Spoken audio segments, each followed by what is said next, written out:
Estamos no ar com mais um episódio do nosso podcast jurídico Do Mérito com Elas.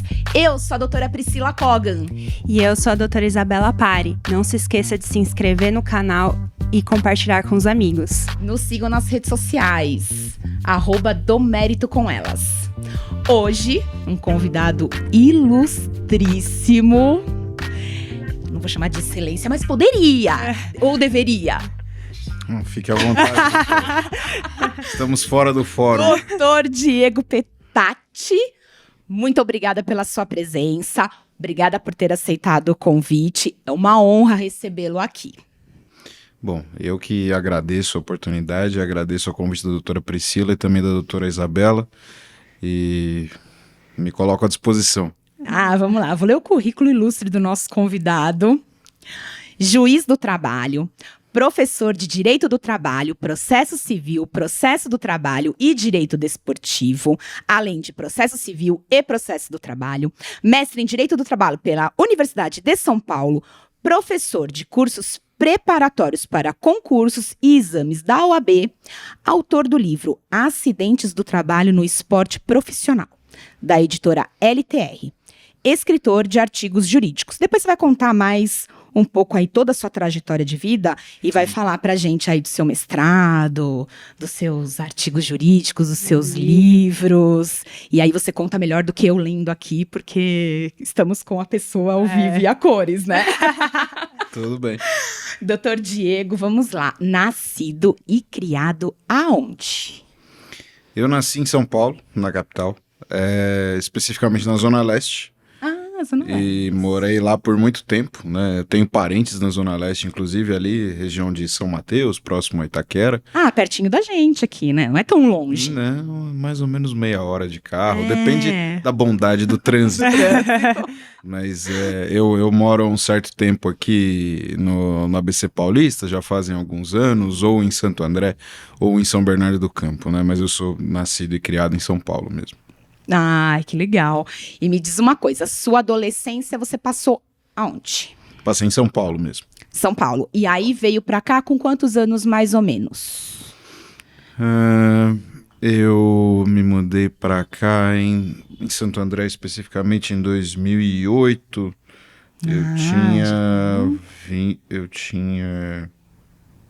ali uns 26 anos, mais ou menos.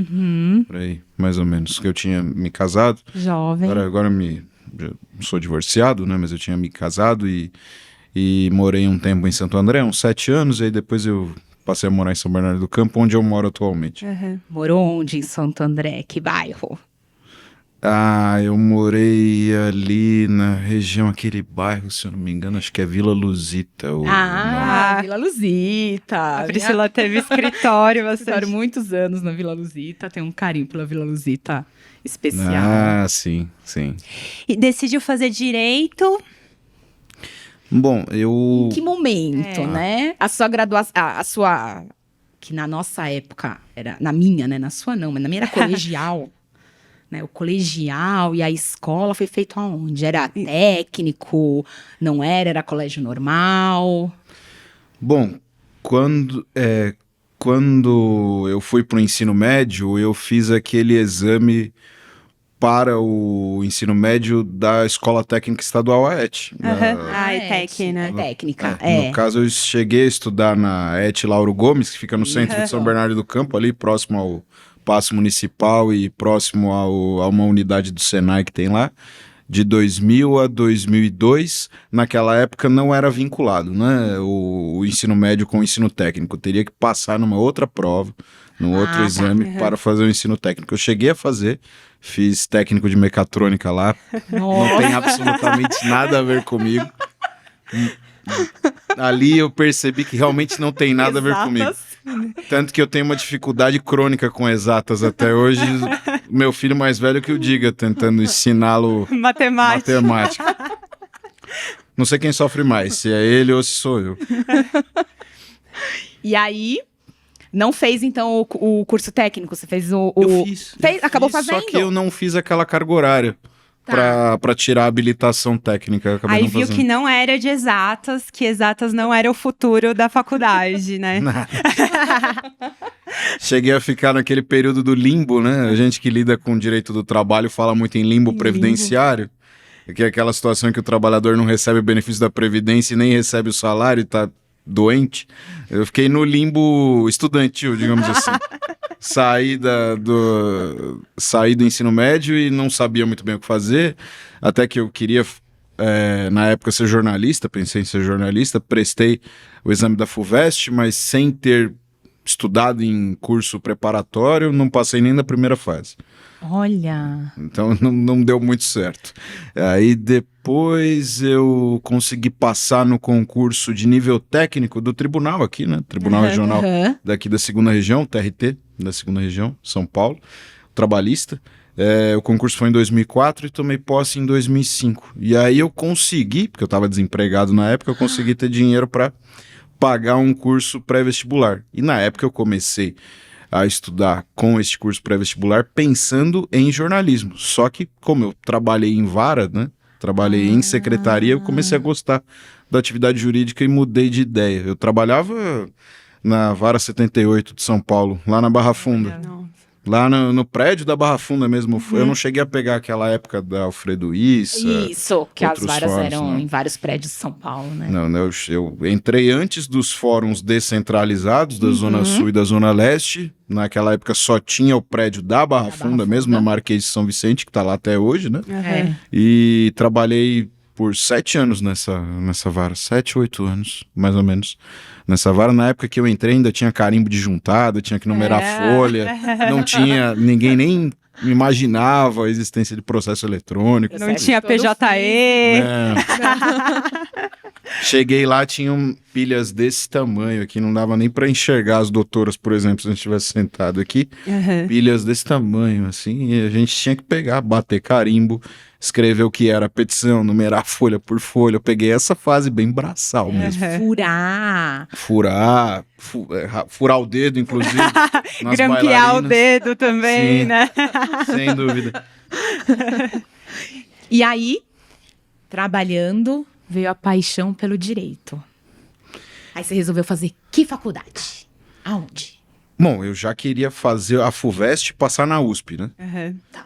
A única coisa que mudou pra mim foi o curso. Eu resolvi mudar de ideia. Eu não vou fazer mais jornalismo, não tem nada mais a ver com a minha vida. Vou fazer direito. E aí eu fui estudando. Eu fiz aquele curso extensivo de 1 ano, né? Preparatório para o vestibular. E prestei a FUVEST. Prestei também o Mackenzie, né? Que fica ali perto da sede do tribunal, né? Na Consolação. Isso. E prestei também a prova da Direito São Bernardo, que na época era pela PUC, né? Eu Era o também, mesmo quando exame eu da PUC. prestei, foi. Eu não sei se eles desvincularam, se continua sendo o exame da PUC. Eu consegui passar nas 3. E o último resultado, né? Obviamente, sempre é o mais... o que a gente mais espera, né? Que foi o da USP, acabou ficando por último, né? Ficar guardando. E eu fiquei esperando. Aí quando fui chamado, aí eu fui pra USP. Fez São Fran, então. Fiz, sou franciscano. Provavelmente teve aula com professores super ilustres que a gente estuda em doutrinas. Grandes mestres. Sim, tanto de direito do trabalho quanto de outras matérias, né? Autores de livros, pessoas que seguiram a carreira pública. Eu quase fui aluno do ministro Ricardo Lewandowski, por exemplo, né? No semestre em que eu entrei, ele foi nomeado, se eu não me engano, eu não lembro se foi acho que foi na gestão do governo Lula, né? Foi. Foi nomeado ministro do Supremo bem nessa gestão, por questão de meses eu não fui aluno dele, por exemplo. Olha. E aí me conta, durante a faculdade, o que você resolveu fazer para exame de ordem? Que tema, que matéria você Para escolheu? estudar?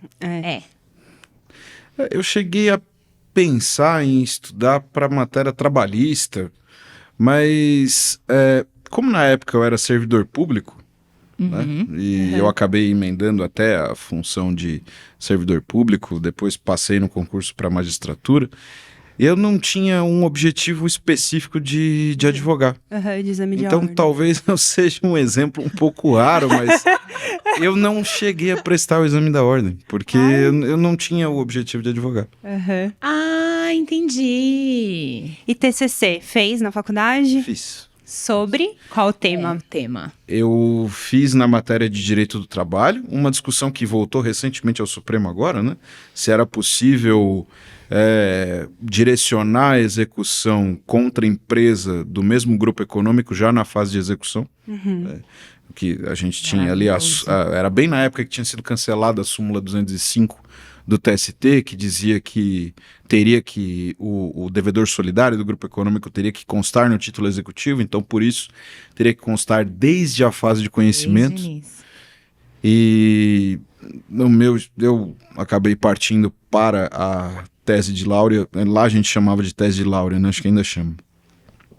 Sobre essa matéria, eu usei aquele livro famoso do professor Otávio Bueno Bagano, em que ele fala sobre grupo econômico, também outros livros trabalhistas na matéria. Curiosamente, essa questão, 15 anos depois, acabou de parar no Supremo de novo, né? Olha. O Supremo até decidiu recentemente aí que não viola o processo civil, o Código de Processo Civil, se o membro do grupo econômico for incluído já na fase de execução, a despeito de não constar do título executivo judicial, né? O tema, mesmo sendo algo de direito trabalhista, tinha o pezinho lá no processo também, né? Sim. Falava de execução e tal. Me corrija se eu estiver errado, porque como eu não trabalho na área, às vezes eu, né? Tanto em processo do trabalho quanto em processo civil. Eu gosto bastante de processo civil, óbvio, da parte que tangencia o processo do trabalho também, né? Eu seria pedante aqui e faltaria com a verdade se eu dissesse que eu domino o processo de execução de alimentos, por exemplo, de direito de família. Seria algo que foge. Eu tenho uma breve noção de algumas questões, mas é algo completamente alheio à minha realidade. Mas o processo civil da fase de conhecimento e do cumprimento de sentença, que tem a ver mesmo com no rito ordinário, né, no procedimento comum, que tem a ver com a nossa matéria de processo do trabalho, eu sempre tive bastante predileção mesmo. O doutor acredita que, por já trabalhar na Justiça do Trabalho, quando iniciou a faculdade, foi tendencioso se aproximar mais das matérias trabalhistas na faculdade? Ou se, por exemplo, não tivesse, não trabalhasse com a Justiça do Trabalho logo que iniciou a faculdade, teria se aproximado de outras matérias também? Assim, para fazer, por exemplo, um TCC, ou talvez até uma magistratura de uma justiça estadual, por exemplo? Olha, muito provavelmente o fato de já ter entrado, porque eu entrei na USP em 2006 e eu era servidor desde 2005 da Justiça do Trabalho, esse fato acabou pesando, sim. Até porque eu não sei em relação a outras faculdades em geral na graduação, mas pelo menos na minha época, na USP havia muitos professores, especialmente de processo civil, que tinham um certo preconceito com o processo do trabalho e com a Justiça do Trabalho, né? Eu tive aula, por exemplo, com o professor Carlos Alberto Carmona, que foi o idealizador da lei de arbitragem, e ele falava coisas do tipo, processo do trabalho, deixou o RG cair no chão, vai ser executado. Então, assim, a gente ouvia coisas não muito positivas, né? Na verdade, eu sempre fui o cara que tive que defender a Justiça do Trabalho, porque eu era, né, parte ali, nesses debates. E gabaritava as provas de direito do trabalho e processo do trabalho, né? Ali, o mínimo, né? Porque senão como é que eu ia me justificar depois? A juíza para quem eu trabalhava, o que é isso aqui? Trabalha com isso e não acerta a prova. Então, eu acredito que sim, uma coisa puxou a outra, mas pela minha predileção, se eu não fosse para a área trabalhista, lidaria com direito civil, eu acho, porque eu gosto bastante de processo civil e eu gosto de direito administrativo também, então talvez eu fosse para alguma seara também envolvendo direito público, de alguma forma. Tá. Vamos lá. Me conte. Passou quando no concurso para magistratura? Passei no concurso em 2015. Na época, eu tomei posse em janeiro de 2015, né? Então já vão aí 7 anos. pouco mais de 7 anos. Nessa época, não havia aquela sistemática de concurso nacional da magistratura. Isso que eu ia perguntar. Eram concursos regionais. Eu peguei bem aquele ano de Copa do Mundo, de 2014. Foi o ano dos concursos. Né? Eu prestei São Paulo, Minas Gerais, Rio de Janeiro e Goiás. Naquela época, entre final de 2013 e final de 2014, mais ou menos um ano. Né? E eu já me sentia preparada para prestar porque eu tinha feito mestrado antes disso, já trabalhava com isso há um certo tempo, já tinha sido assistente de juíza, já tinha sido assessor, estava na época como assessor de desembargador, então familiaridade com a matéria jurídica eu já tinha de alguma forma, isso já me facilitava bastante, então acho que facilitou na hora de prestar mesmo, né, as provas. O primeiro concurso que eu prestei foi Rio de Janeiro, passei da primeira fase, mas não passei da segunda fase, por um ponto, né? Porque a nota de corte era de 6, e aí eu tirei 5 ponto alguma coisa e não passei. Quantas fases são para o concurso da magistratura do trabalho? Nós temos a primeira fase que é a prova teste, né? Múltipla escolha. São 100 questões, cada uma tem 5 alternativas. E aí tem a nota de corte, que é calculada de acordo com o número de inscritos, né? Essa nota de corte cada vez mais alta, né? Ali batendo ali numa média de 78, 80 questões, mais ou menos. Tá meio pesado. Aí vamos para a segunda fase, que são questões discursivas ou dissertativas, né? O candidato tem que responder escrevendo mesmo. Não tem teste, então ele tem que ter um certo domínio da matéria, na doutrina e na jurisprudência e também na matéria legal. Pode levar material para consulta nessa segunda fase ou não? Tanto para a segunda fase quanto para a terceira, que seria a prova de sentença, pode levar o que a gente chama de lei seca, não é? Que são os códigos de lei sem comentários. Algumas bancas deixavam levar aqueles livros de súmulas, mas a grande maioria não deixava, né? Com súmula e orientação jurisprudencial. Então eu tinha que levar o código seco mesmo, tanto que aquele vademecum daquelas editoras, né? Eu não vou falar, não sei se pode falar para fazer propaganda. Iguais os de preparatório para OAB, né? Que tem que ser lei seca, né? Isso aí, sem anotação, né? Nenhum. Os fiscais, né, das salas grampeavam aquelas partes com comentários ou com súmulas ou orientações jurisprudenciais. Grampeavam para o candidato não acessar. Grampeavam índice também. E aí eles davam uma examinada lá para ver se não tinha nenhuma anotação. Então isso poderia usar. Tem a segunda fase, que é a fase de questão por escrito. A terceira fase, que é a prova de sentença. Aí o que muda da magistratura do trabalho para a magistratura estadual ou federal é que na estadual e na federal são 2 provas de sentença, né? Sentença civil e sentença criminal. Aqui na matéria trabalhista a gente obviamente só tem a sentença trabalhista. Geralmente essas provas ocorriam num final de semana, então o candidato que passa da primeira fase vai fazer no sábado a prova de segunda fase e no domingo a prova de sentença. Faz tudo num final de semana só. Isso era bom, porque se o candidato estivesse fazendo prova em outro estado, ele economizava com passagem e com hospedagem, né? Porque aí fazia a prova e acabou. Eu lembro de um final de semana que eu fiz a prova em Minas Gerais. A prova de Minas Gerais da segunda fase foi num sábado à tarde. Acabou a prova, aí domingo de manhã tinha a prova de sentença. Então só dava tempo de comer alguma coisa, ir pro hotel, dormir e descansar para a prova de sentença. Como era o Enem antigamente, que o Enem, as 2 etapas do Enem era num sábado e no domingo. Agora eles separaram, mas antigamente também... Mais ou menos dessa forma. Aí depois tem a fase do exame oral, né? Quando o candidato é aprovado. É aprovado nessas 3 primeiras fases, aí ele é chamado para fazer o que a gente chama de inscrição definitiva, quando ele apresenta os documentos, inclusive aqueles atestados relativos a antecedentes criminais, cíveis, etc. Ele também, nesse momento, comprova os 3 anos de atividade jurídica, seja como advogado, servidor ou em alguma outra carreira jurídica. E aí depois são marcadas as datas para sorteio do ponto, e aí chega naquela fase da prova oral.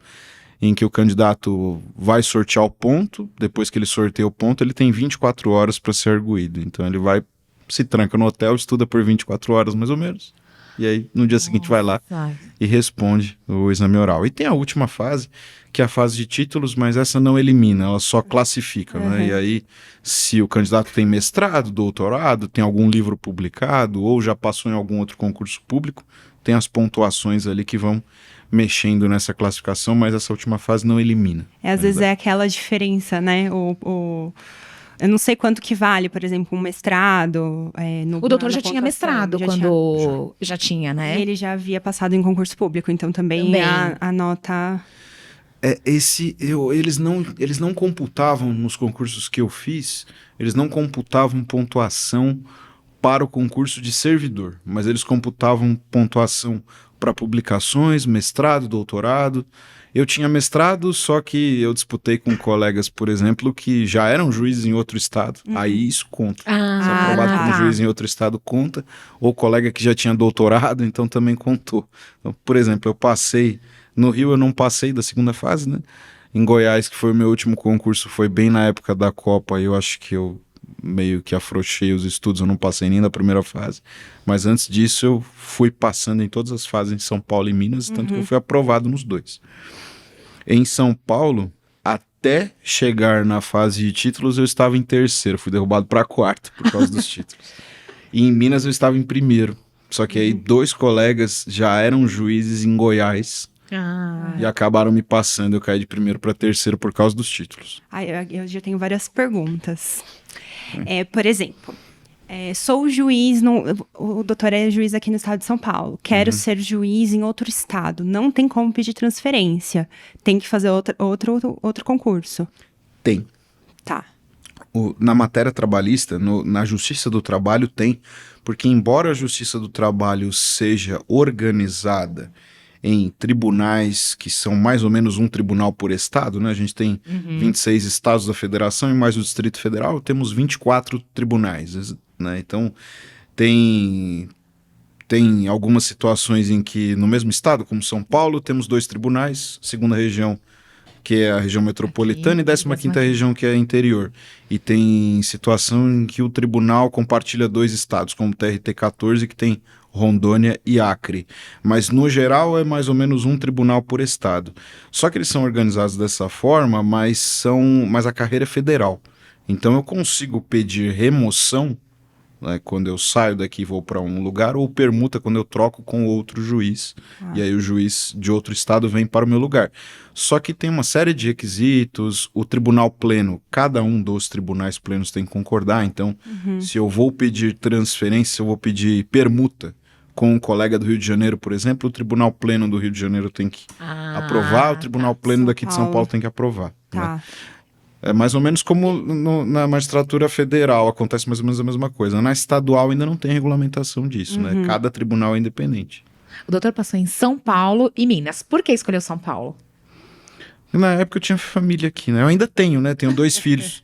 E na época eu era casado e morava aqui em São Paulo, né? Então por isso que eu escolhi aqui. São Paulo é o mais concorrido? Eu acho que sim. Por causa do... não, sim, com certeza sim, pelo número de vagas. Sim. A gente não tem mais concurso há um certo tempo por causa daquele famoso corte orçamentário de 2016, né? Tem um certo controle ali rígido do orçamento. Nessa época o país enfrentou sucessivas crises aí, então houve um apertar os cintos aí, então nós não tivemos muitos concursos depois disso, mas... classicamente, São Paulo sempre era o mais concorrido. Pessoas de vários estados do país prestavam concursos aqui porque era onde tinha o maior número de vagas. Né? Eu acredito até porque as grandes universidades também se encontram aqui, né? Então, o pessoal que faz uma graduação, um mestrado, um doutorado aqui, acaba criando raízes, né? Na região e quer... Também. Mas a gente tem a figura daqueles colegas que viajavam um país afora prestando concurso, Os né? concurseiros, né, que Os vão. famosos concurseiros. Então, a turma, um dia o sujeito está fazendo prova em São Paulo, outro dia no Rio de Janeiro, outro dia está lá no Acre, e o sujeito é jeito de dizer, né? É. Homem, mulher, tanto faz. Conhecem o país inteiro prestando concurso. Eu, por exemplo, eu não cheguei a esse ponto de conhecer o país inteiro prestando concurso, mas a primeira vez em que eu fui para o Rio de Janeiro foi para prestar esse concurso aí do Rio de Janeiro, que eu não tive a oportunidade de ir antes. Eu não cheguei nem a conhecer a praia direito. Só deu tempo de... Só passou, né? Fez assim, Só deu de tempo de dentro, pisar né? no calçadão, tomar um chopp depois da prova e acabou. Acabou. E me diz uma coisa, o mestrado, qual foi o tema escolhido? E a sua dissertação de mestrado, qual que falou sobre o quê? Direito do trabalho? Foi o tema do meu livro, né? Que acabou. Eu ainda não tive oportunidade de publicar outro livro, eu publiquei outros artigos, né? Já artigos até em revistas eletrônicas ou revistas físicas mesmo. Mas livro só tem esse, por hora, que eu não tive tempo de fazer outro, que é dos acidentes de trabalho no esporte profissional. E o mestrado era sobre isso. Envolve direito do trabalho, direito desportivo e direito civil também, responsabilidade civil, né?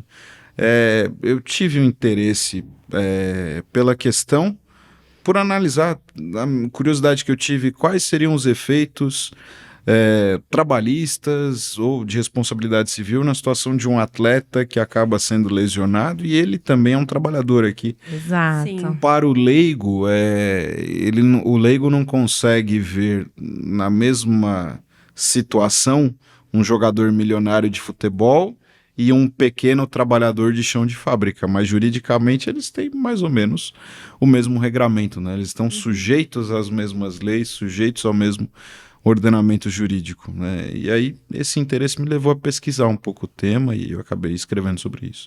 Inclusive meu orientador foi o professor Homero Mateus, né, que é um juiz famoso aqui da 2ª região. Ele eu não tenho certeza, mas eu acredito que ele ainda seja titular da Vara 88 da capital, lá na Barra Funda.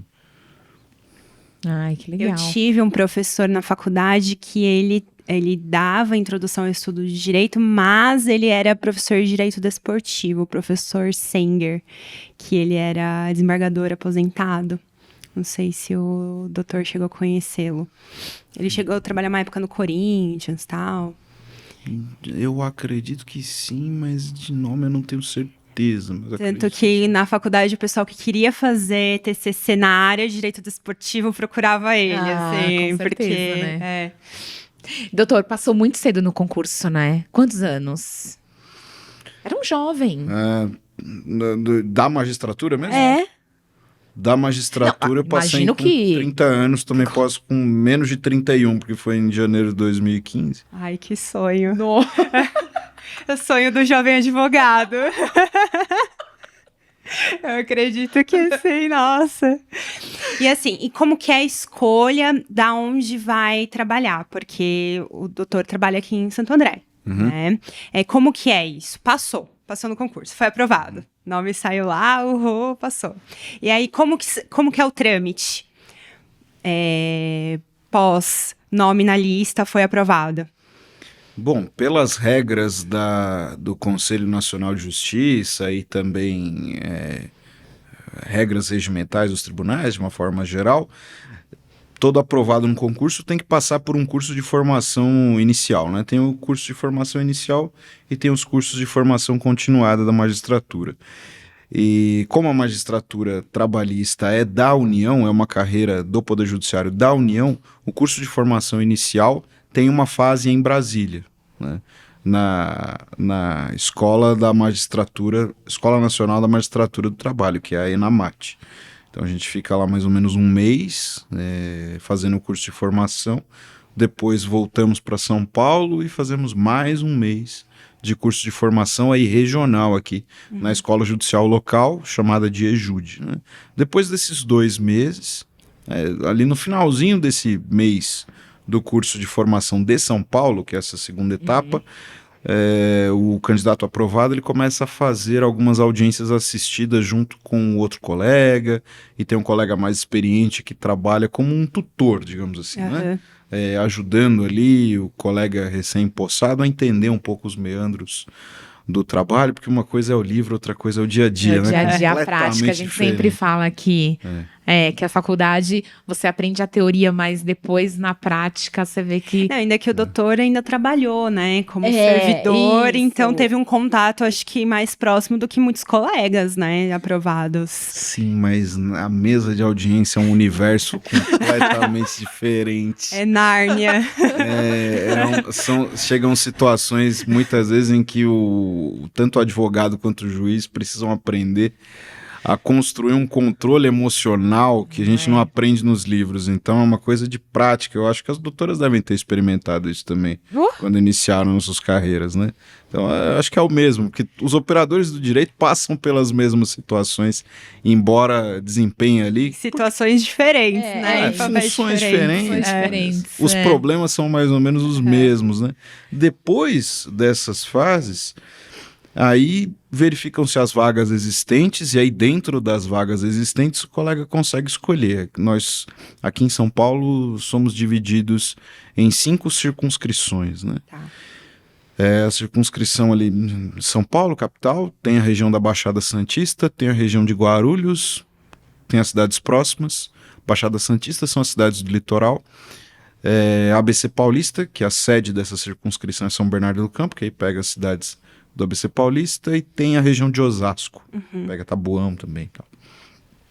Como eu morava no ABC na época, eu já morava em São Bernardo na época, eu tinha interesse de pegar uma vaga aqui, ou em Santo André, ou em São Bernardo.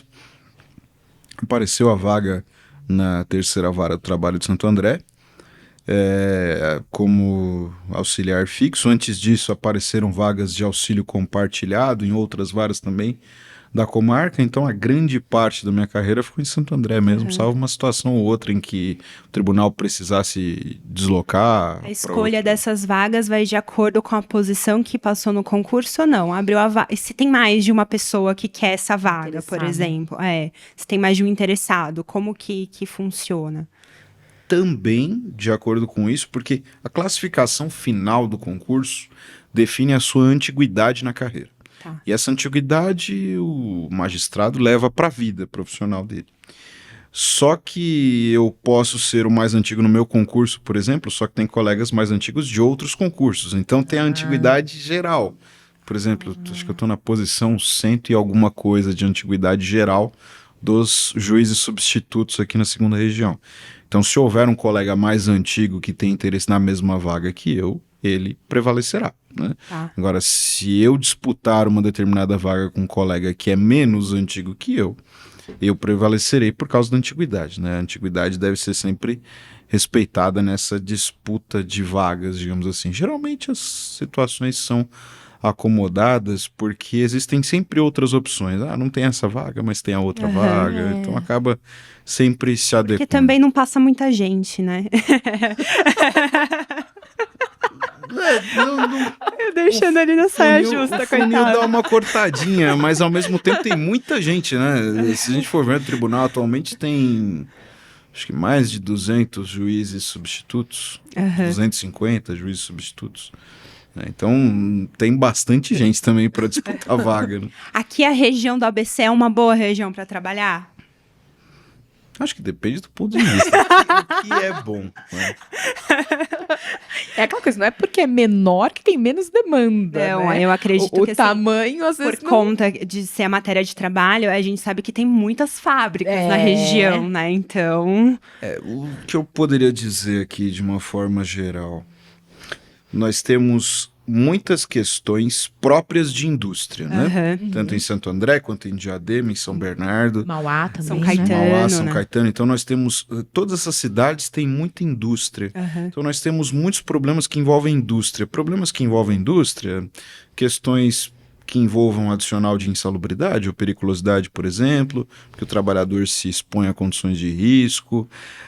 Muitos trabalhadores, infelizmente, adoecem porque são ocupações que acabam por tempo, quando elas são exercidas por tempo prolongado, podem acabar levando esse trabalhador a desenvolver um quadro de doença ou talvez até um acidente típico, né? A gente sabe que isso é bem natural, bem próprio desse setor de indústria. Não vou negar que também existe uma grande concentração de trabalhadores no setor de serviços da economia aqui também, então a gente também tem essa realidade dos comerciários em geral, bancários, afins.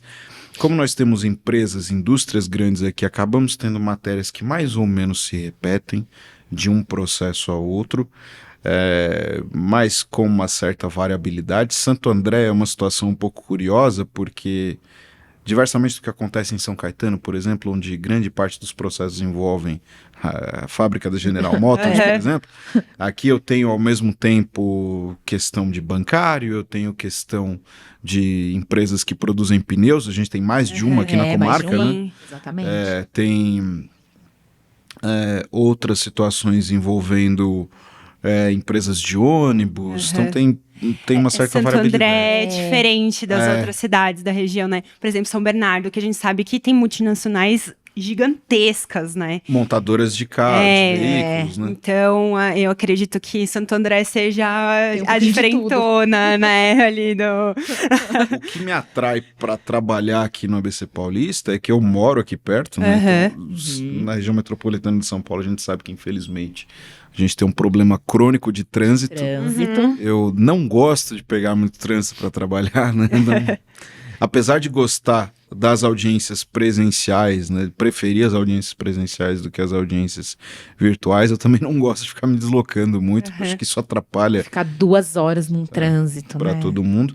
E eu acho que é um ponto interessante, toda vez que se trabalha fora da capital, né, qualquer outra cidade, é que geralmente os advogados são mais ou menos os mesmos. Então eu acho que isso acaba facilitando o trabalho tanto dos advogados quanto dos juízes.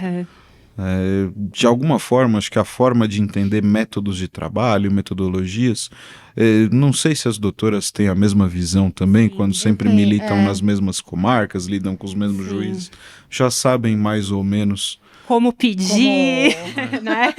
Como alegar tal ponto na petição, às vezes, né? Isso acho que facilita também para saber mais ou menos a linha de conduta de cada advogado durante a audiência. Eu acho que isso torna a audiência um pouquinho mais dinâmica, né? Fluida. Fluida. Na capital é meio que uma caixinha de surpresas, porque a gente não sabe... que escritório que vai atuar, que advogado que vai atuar, o perfil daquele advogado. São escritórios grandes, né? Cada hora é um advogado trabalhando no processo. Não é o advogado que assina a petição que normalmente faz a audiência. Então tem essa rotatividade bem maior. Mas assim, eu acredito que em todas as áreas, São Paulo, o advogado não é o mesmo advogado que acompanha desde a inicial até fazer recursal o cliente, não é, né? A gente sabe que esses escritórios grandes vai... Fracionado, cada um tem a sua... Sim, não que haja um problema. Não. Não quero, por favor, de forma alguma dizer isso. Mas é que quando a gente já conhece, digamos assim, o cenário, aquele universo dos advogados que atuam naquela região, a gente sabe mais ou menos como vai ser conduzida uma audiência. Isso aí acho que facilita também o diálogo na mesa de audiência. Eu estou sempre falando o diálogo na mesa de audiência, né? Sempre algo público, dentro do processo. Por favor, me entendam bem. Claro. O volume de processos aqui em Santo André é muito grande, doutor? Acredito que nós já passamos São Bernardo, pelo que eu vi. Nossa. E nós passamos... Bom, é que também eu preciso confessar. Quando eu digo nós passamos São Bernardo, eu estou querendo dizer de acordo com a última estatística, mas de acordo com a proporcionalidade pelo número de varas. Porque lá em São Bernardo do Campo nós temos 8 varas, aqui nós temos 5. Mais varas. O número de processos por vara aqui em Santo André supera o número de processos por vara em São Paulo, inclusive. Só que em São Paulo nós temos 94 varas na Barra Funda, mais 20 na Zona Sul, mais 14 na Zona Leste, né? Então, melhor distribuído, né? Então isso facilita, né? O número de processos por vara acaba sendo menor lá do que aqui, mas se a gente pegar em números absolutos, obviamente não dá para comparar com a capital, né? Por exemplo, né? Mas é uma distribuição extensa e acredito que a tendência, né, é sempre aumentar. Situações de recessão, desemprego, crises econômicas, a gente sabe que isso gera um reflexo no aumento do número de processos trabalhistas. Além de outras questões conjunturais, aí, como decisões recentes do Supremo sobre matérias processuais, como a gratuidade, por exemplo, que acabam impactando. Eu, como eu não trabalho na área trabalhista, tenho várias perguntas sobre isso. Pós-reforma trabalhista, deu para sentir que aumentou o número de processos ou caiu? Porque eu lembro, pré-reforma trabalhista, eu não atuo na área, mas meu pai trabalhou 30 anos na Volkswagen. Então, é algo que em casa a gente sempre comentou muito, né?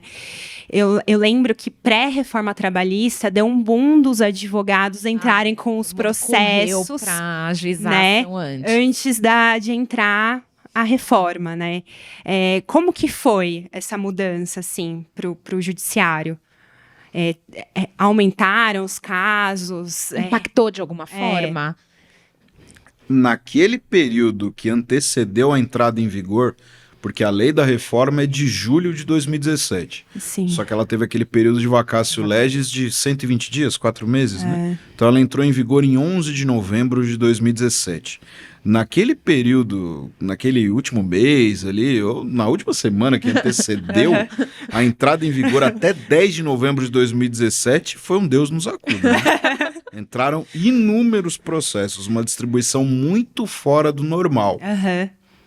Em razão do quê? Da preocupação das partes dos advogados em tentarem utilizar as regras processuais pré-reforma. Antigas, E qual era o impacto, basicamente? Em termos de processo,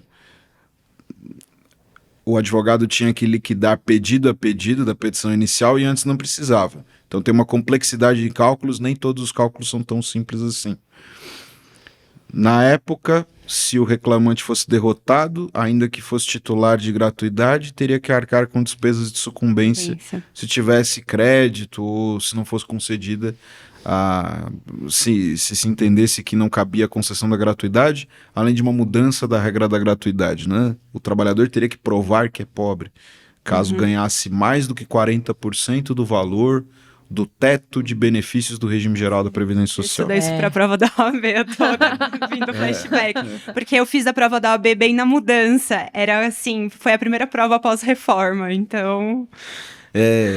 E até hoje a gente tem discussão disso. Tem uma ação declaratória de constitucionalidade no Supremo discutindo justamente esse dispositivo aí sobre a presunção de pobreza ou não, de miserabilidade ou não, de acordo Porque antes, me corrijam se eu estiver errada, antes o trabalhador, ele era considerado, ele tinha justiça gratuita, era isso? Ou não?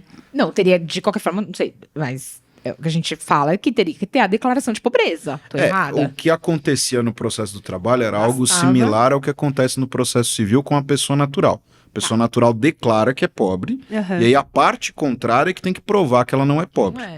O que acontece agora com a mudança da lei em 2017 é que isso acontece se o trabalhador recebe até 40% desse teto de benefícios, que dá um pouquinho menos de R$3.000. Se ele recebe mais do que isso, aí é o contrário, e ele tem que provar, não basta a declaração. Pelo menos é o que consta da lei. Aí, se a lei é inconstitucional ou não, aí é uma outra questão. Aí junta imposto de renda, fazer a prova. Isso...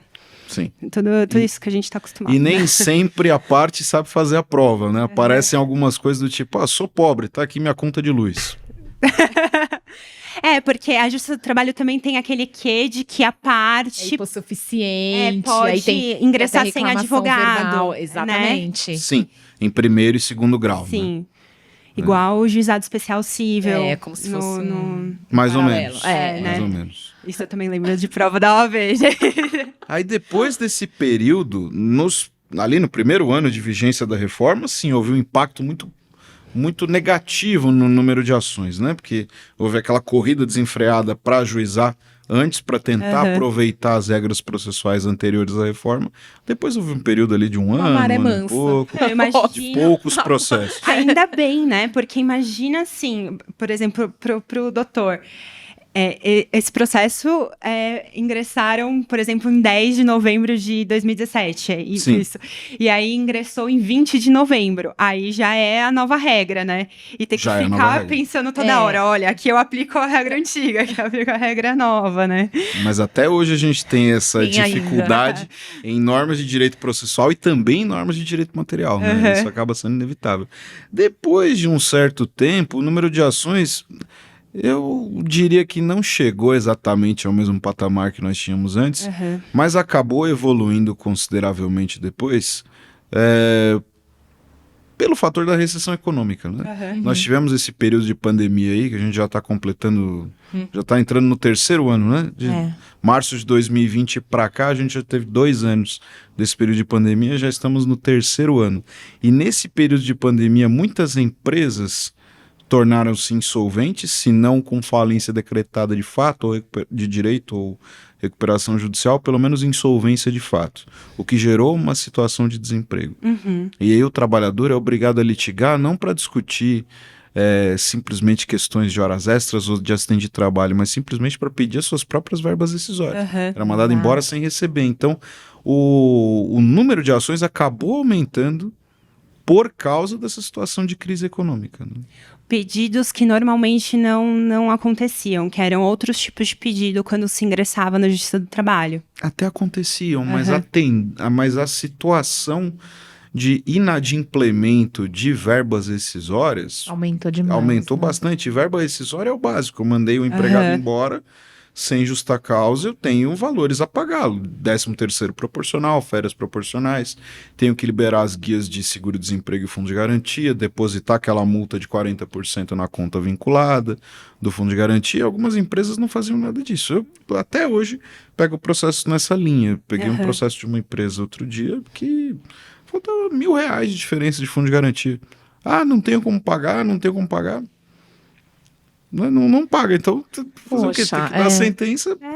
Tem que dar sentença, depois partir para a fase de execução por causa de uma dívida de R$1.000 de fundo de garantia. Até porque a gente ainda vai ver os reflexos da crise esse ano, talvez ano que vem, né? Porque a crise, assim, ela acontece num ano, mas você vai vendo depois os reflexos dela nos outros anos, né?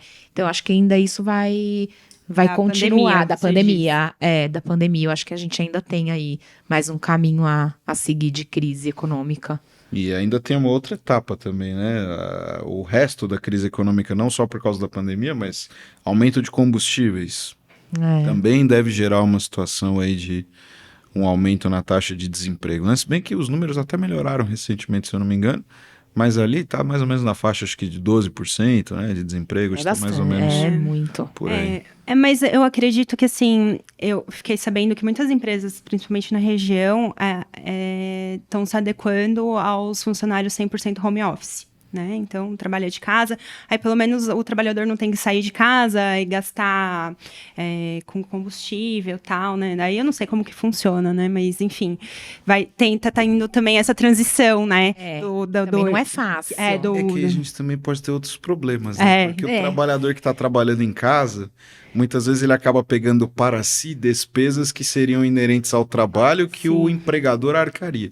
Então, ao invés de me deslocar até o trabalho e gastar energia elétrica de lá, ou o pacote de internet de lá, eu gasto meu próprio pacote de internet, eu uso meu próprio equipamento, então acabo tendo despesas aí. Sim. Essas despesas de home office, né, que a lei chama de teletrabalho, acabam gerando vários processos trabalhistas também, né? São vários os processos que vêm aparecendo hoje em dia, já aconteciam no passado, mas a tendência é ir aumentando.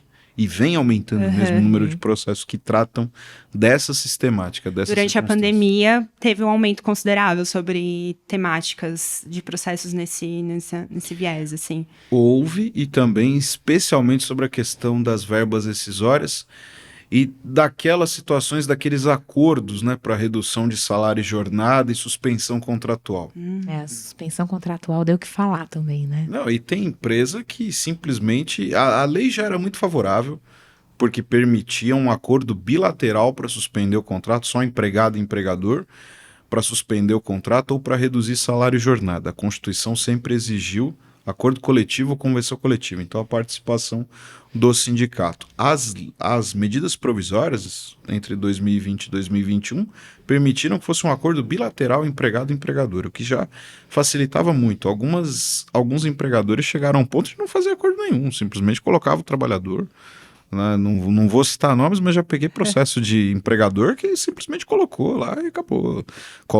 Registrou no site do governo federal para que o trabalhador recebesse o benefício, mas não chegou em nenhum acordo com ele sobre suspensão contratual, redução de salário e jornada, simplesmente foi algo totalmente unilateral, que é totalmente irregular, né? Então, são coisas que eu acabo sempre falando, né? O leigo, ou as pessoas que gostam de criticar a Justiça do Trabalho sempre dizem o seguinte: mas esses juízes trabalhistas, mas o direito do trabalho é muito protetivo, mas isso, mais aquilo, mas as regras mais básicas que existem não são cumpridas, o que vai acontecer, né? A gente apenas está cumprindo o que está na lei. Tem que ser protetivo mesmo. Querendo ou não porque a gente sabe do direito do trabalho. Até por exemplo, uma pessoa física, um trabalhador, tem uma condição econômica muito diferente de uma empresa, né? Então a gente sabe que o advogado que a empresa vai contratar, muitas vezes é aquele advogado que vai, né? E, né, a gente sabe, tem que ser, né? Vamos mudar o nosso assunto. Docência. De onde veio, como surgiu a vontade de dar aula, ensinar, porque é difícil.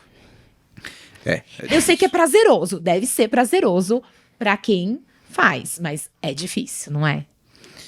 É difícil e acho que hoje em dia é mais difícil por causa da pandemia e por causa das aulas virtuais, né? Eu me tornei professor bem ali nesse período em que estávamos entrando na pandemia, né?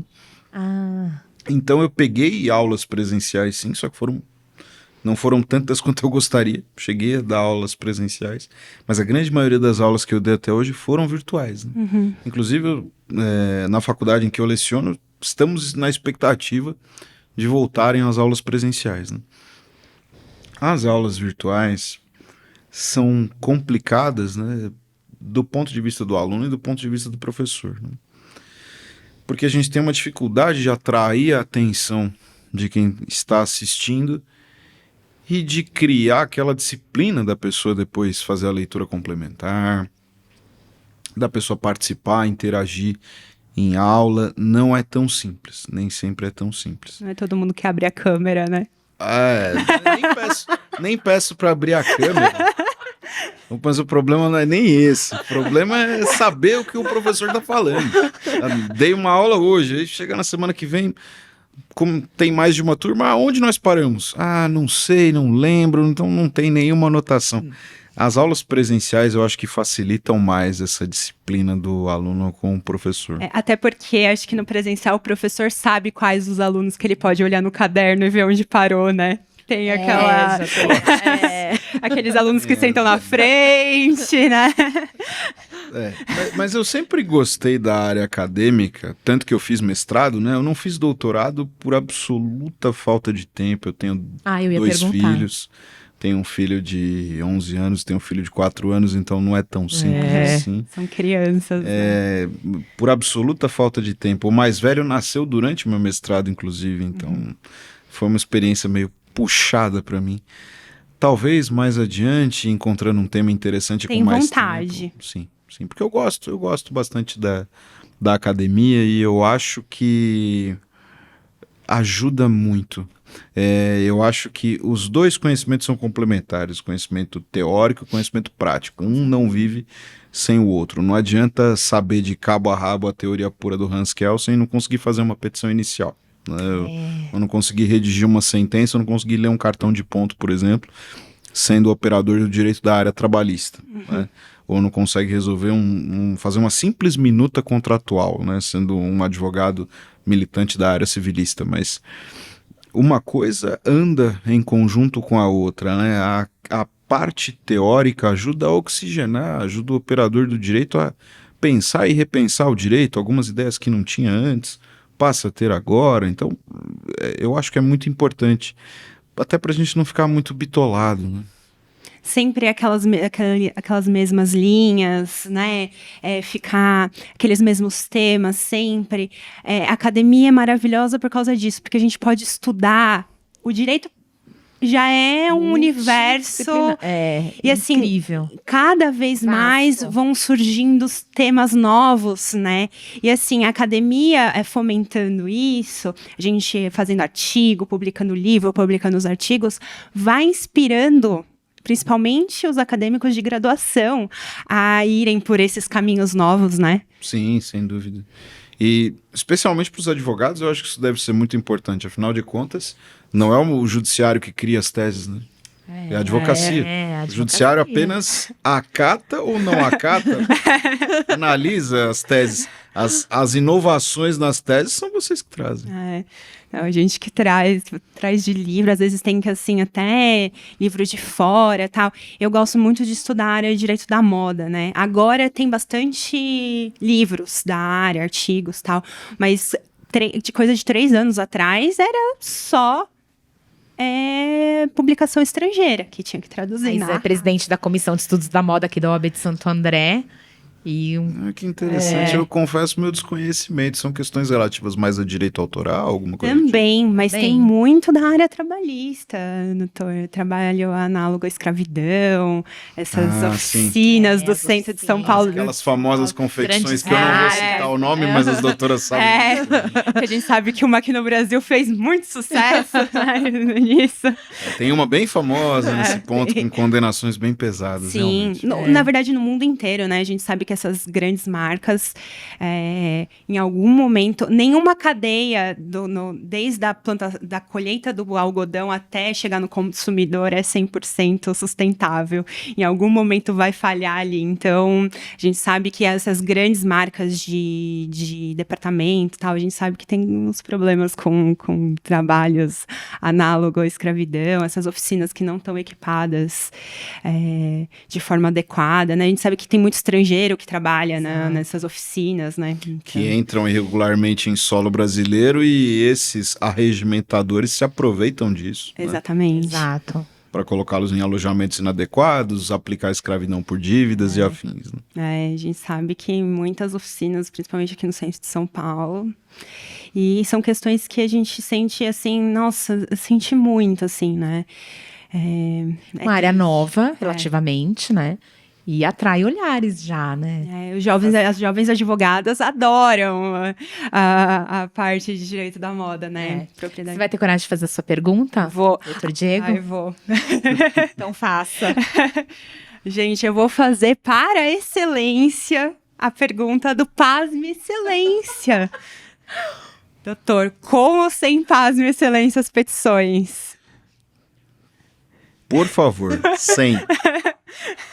Não precisa disso. Não precisa. Se colocar, não faz diferença nenhuma. Se não colocar, não faz diferença nenhuma. Não vai chocar, né? Se colocar a Pasme Excelência. Eu sei que existem várias situações, eu não vou dizer se está certo ou se está errado. De vez em quando aparecem em sites jurídicos algumas decisões de alguns juízes dizendo: reduza a petição, seja mais sintético. Eu sei que tem muito advogado que não gosta, que acha que é uma forma antiética de se imiscuir no trabalho do advogado. Eu não chego a esse ponto, né? Eu apenas diria o seguinte: os trabalhos do promotor, do advogado, tô falando do ou da, né? Independentemente do gênero, e do juiz, eles são complementares. Então, o trabalho do juiz vai ser tanto melhor quanto melhor for o trabalho do advogado. E quando eu falo melhor, eu refiro-me também à clareza dos pedidos e das petições. Então, uma petição em que eu gasto 100 laudas, misturando a narrativa de fato com jurisprudência, e o juiz olha, ele já não sabe se a situação está falando... latim no meio. Aí eu já não sei mais se está falando do processo do fulano ou se está falando do ciclano. Aí no meio coloca lá uma poesia. Eu peguei uma petição, acho que foi hoje, estava impugnando um laudo e aí o patrono escreveu lá que... o perito não se manifestou sobre as impugnações, deixando recair o manto do silêncio sobre sobre os requerimentos, eu me questiono o que é isso. Cadê emocionado? Eu acho que isso vale tanto para a peça quanto para a sentença também, o acórdão. Eu não chegaria ao ponto, né? Hoje em dia temos alguns estudos sobre aquela chamada visual law, né? Que são advogados e até juízes que buscam diagramar a petição ou as peças processuais, tornando elas ilustradas de alguma forma. Eu não chegaria a esse ponto. Mas me parece que o direito ele tem que ser o mais prático possível, especialmente do direito do trabalho. Pra facilitar a vida de todo mundo, né? Sim. O direito do trabalho é o direito que as pessoas lidam todo dia. Todo mundo que trabalha e recebe salário tem que entender o mínimo de direito do trabalho. Então não adianta a gente querer tornar as coisas complexas demais. Eu acho que quando o advogado ele parte para o ponto objetivo mesmo, ele explica onde quer chegar e o juiz entende, e na sua sentença também explica onde quer chegar, ótimo. Então quanto menor a sentença e mais objetiva, melhor. Eu falo isso do ponto de vista do juiz também. O juiz também tem que buscar ser o mais sintético possível, para que o advogado e o cliente também entendam. O advogado, óbvio, vai entender, o operador da área do direito, mas na medida do possível, se o cliente conseguir entender também, perfeito, né? E o advogado, quanto mais sucinto for também, melhor. Se o advogado declamar uma poesia ali, não vai ganhar ou perder o processo por causa disso. Eu imagino as pérolas que às vezes aparecem, né? Por exemplo, essa do manto. Umas coisas... Querido juiz. Querido juiz, né?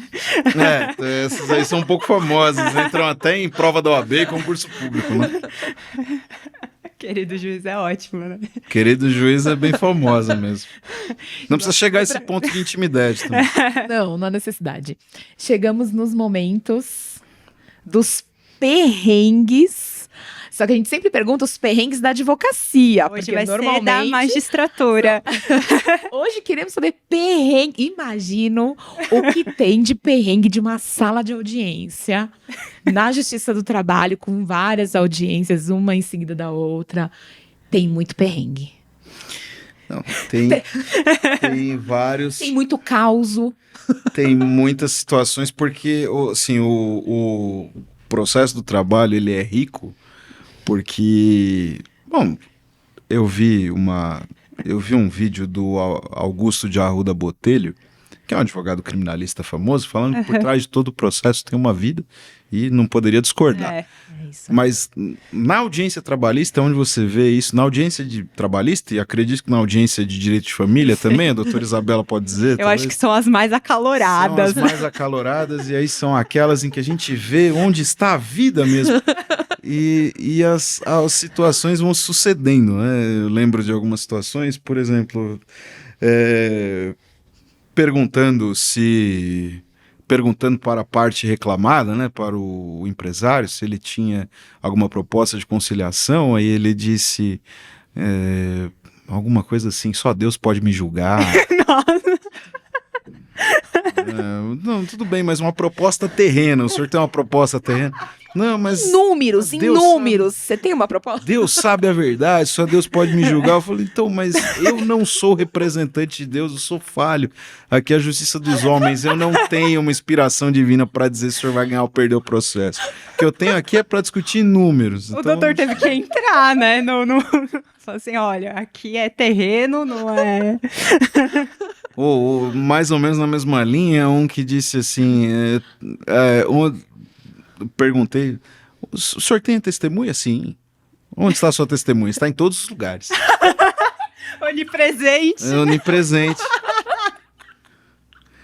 Coisas dessas situações. E não pode rir na hora, né? Não pode. E tem que... Não, e dá vontade de... Tá, mas aqui, ela está aqui, neste momento. Fisicamente.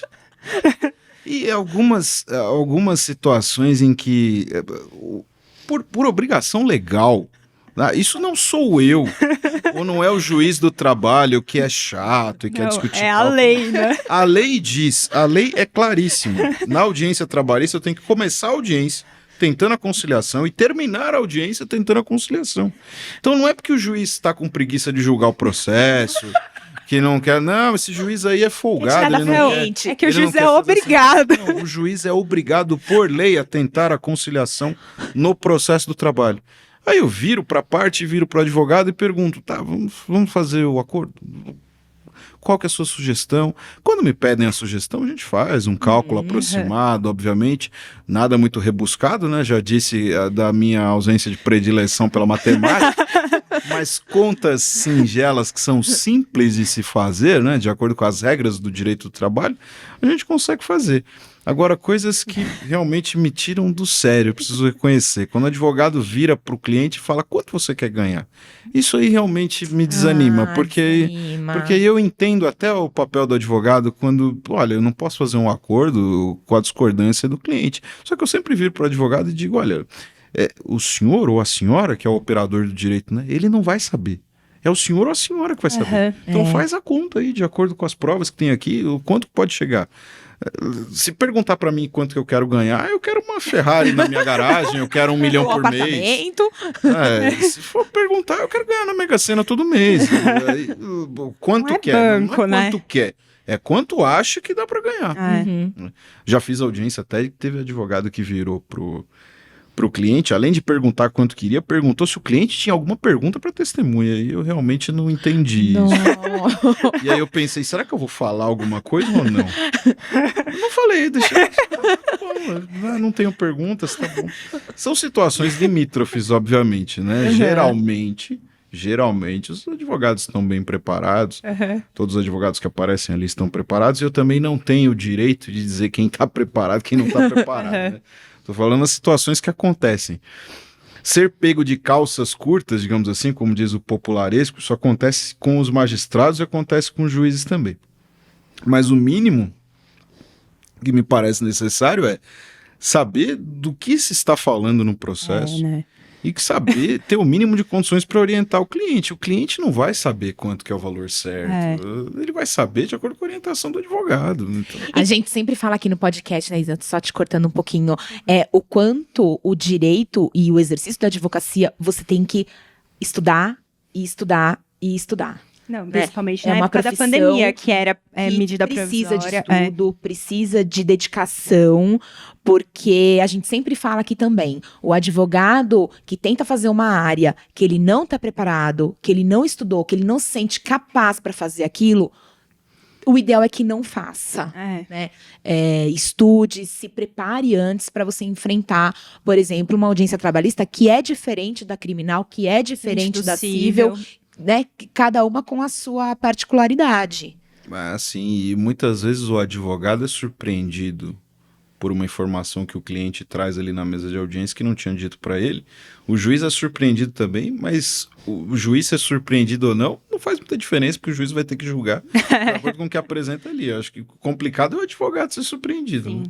Já peguei situações, por exemplo, em que o sujeito, o trabalhador, o autor da ação, reconheceu que não era nem objeto da lide.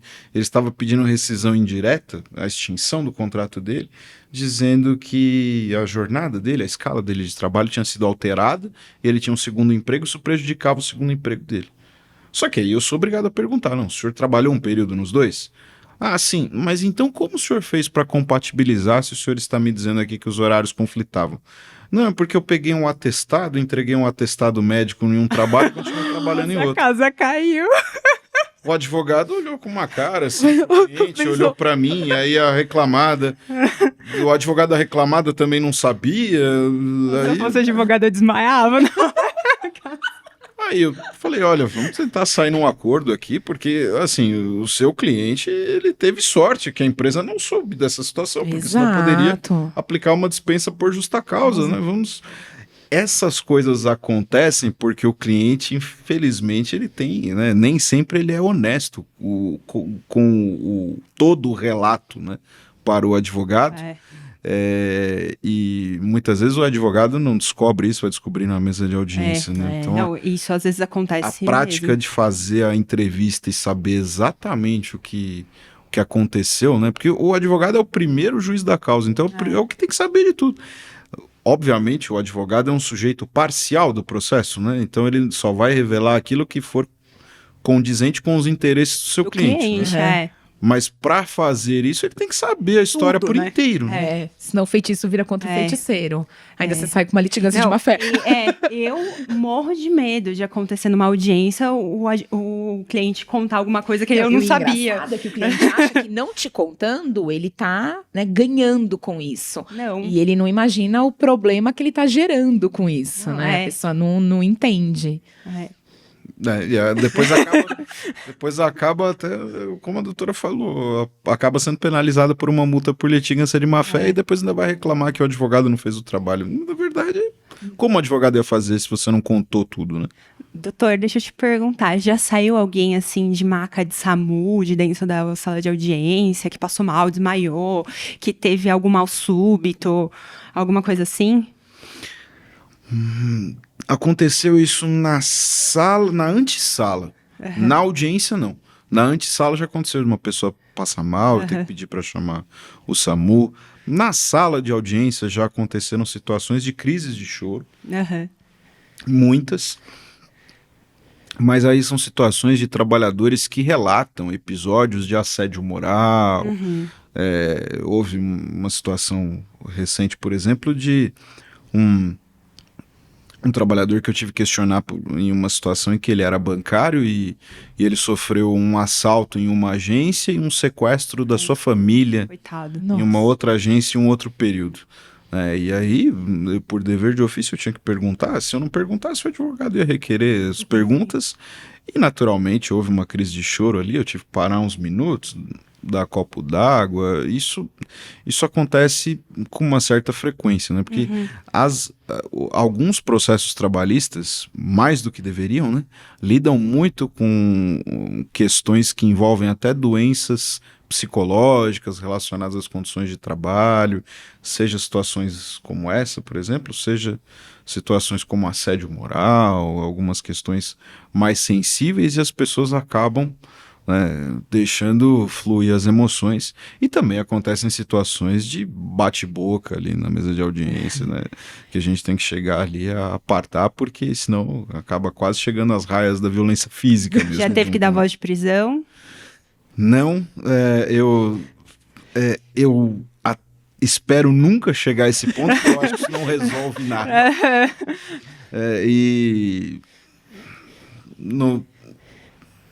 Para discutir responsabilidade criminal ali depois, vai gerar um perrengue. O juiz do trabalho não tem competência material para tratar disso, teria que extrair cópias e mandar o processo para o Ministério Público.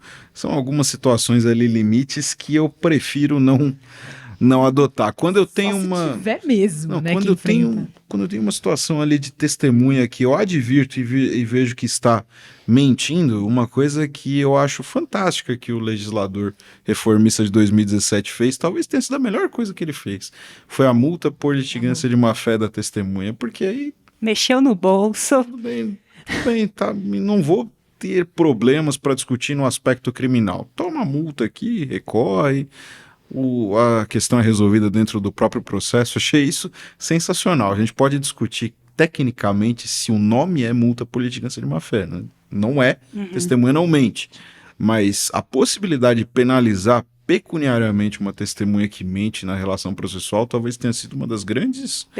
dos grandes acertos aí do processo na reforma. Senão qualquer um chega lá, fala qualquer coisa e tá tudo certo, né? Não pode, tem que ter limites, né? Limites. E o nosso processo, ele lida muito com provas orais, porque há discussão se os documentos espelham a realidade, o trabalhador nem sempre é munido de documentos, então tem muita prova testemunhal. Só que a prova testemunhal, ela pode ser boa, porque ela pode mostrar a realidade contra os documentos. E pode ser ruim também, porque se não houver responsabilização dessas pessoas... eu posso declarar o que eu quiser à frente de um juiz se não houver nenhuma forma de punição, né, de responsabilização. Eu acho que a reforma tem muitos erros, né, mas eu acho que esse viés de moralizar o processo, acho que é salutar. E é uma questão que não acontece só no processo do trabalho, né? Qualquer questão que envolva prova testemunhal, em qualquer seara, qualquer ramo do direito, está sujeito a essas situações de mentiras, enfim. Planos para 2022? Sobreviver. Foi difícil a pandemia. Foi, ainda está sendo, Ainda está né? sendo. A gente já começa a abrir o jornal aí, vê que já tem notícias de aumentos de casos de novo. É. Agora apareceu essa varíola do macaco aí também. É. Sei lá o que vai acontecer quanto a isso. Espero que a gente não tenha um cenário como tivemos em 2020, né? Porque foi tenebroso. Não, foi. Hoje as regras do trabalho já estão mais elastecidas, mas a gente ainda fica com aquele pé atrás, né? Sem dúvida. E isso mexeu também, né, na sistemática do processo, né? As audiências virtuais, agora a gente já não sabe se faz presencial, se faz virtual. Faz virtual, a parte pede presencial, faz presencial, a parte pede virtual. Faz híbrido, o microfone não funciona, o sistema não capta, enfim, essas problemáticas todas. Os perrengues da justiça. Foram os perrengues da pandemia, né? Da pandemia. Sim. Que adiantou o nosso mundo virtual aí. Alguma pergunta pro Dr. Diego? Bom, livro. Não Tem planos de escrever? Lançamento. Eu tenho uma vontade de escrever um livro de processo do trabalho, um manual de processo do trabalho. Até conversei com outro colega meu, juiz, sobre isso. Eu preciso só sentar, ter tempo e rascunhar, né? O que me falta é tempo. O seu livro teve quantas edições? Uma? Eu só fiz uma, por enquanto. Não tem intenção de fazer uma segunda edição do livro? Por hora não, mas a gente pode analisar. Deixe suas redes sociais pra gente. Bom, eu estou... Tá no Instagram. Estou no Instagram, né? Diego Petati, tudo junto.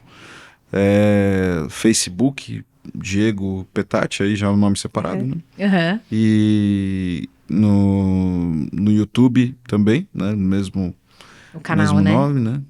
Então são sempre os meus nomes mesmo, é Diego Petati. A gente vai marcar aqui embaixo embaixo no do vídeo. Uhum. As redes sociais do Dr. Diego. Dr. Diego, a gente tem uma patrocinadora, parceira oficial aqui do podcast, que é a Santa Mordida, uma confeitaria artesanal. A proprietária é Amanda Vano. Sigam a Amanda, @Santa Mordida. Ela tá no Instagram e ela lhe presenteou com essa caixa de brigadeiros gourmets. Espero que o doutor deguste aí pra ficar a vida mais, né? Doce. Obrigado, Amanda. Obrigado pelo presente. Imagina que é isso. Obrigada, doutor, de ter vindo. Pela sua presença. Obrigada por ter confiado no nosso trabalho. Foi uma honra tê-lo aqui. Foi o primeiro juiz que a gente trouxe aqui. Então a gente estava nervosa. Nós estávamos nervosos aqui, com frio na barriga. Muito obrigada por confiar no nosso trabalho, por ter comparecido e nos presenteou com toda aí uma trajetória de vida incrível, tão jovem e tão afortunado. Parabéns, em primeiro lugar, e obrigada, em segundo. Bom, eu agradeço o convite da doutora Priscila, da doutora Isabela. Para mim foi uma honra.